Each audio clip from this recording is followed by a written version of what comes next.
and welcome back to the Line 5 channel. Today we'll be making a baked oatmeal for breakfast. It's simple, it's easy, and it's quick. If you have 2 to 3 minutes for breakfast, you have time for this. If you like this video, don't forget to give it a thumbs up, hit the subscribe button below for our future videos, and let's get to the list of ingredients. So we have 1.5 tablespoons of peanut butter that I put in the microwave for about 12 seconds.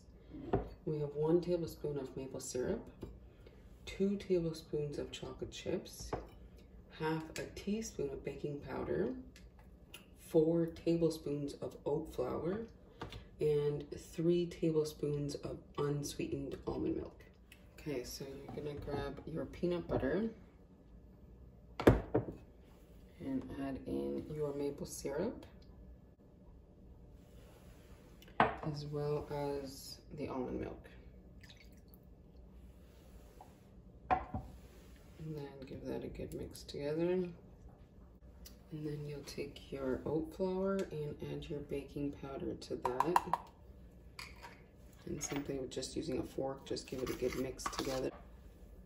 And then we'll add that into our liquid. And mix all that together.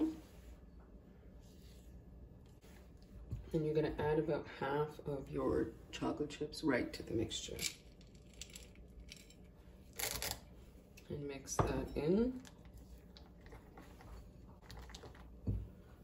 Your microwave safe mug. Pour all of that into the mug. Top with the rest of your chocolate chips. And then put it in the microwave for about 1.5 to 2 minutes, and you're ready to go. All right, and this is what mine looks like. Nice and moist. It's perfect.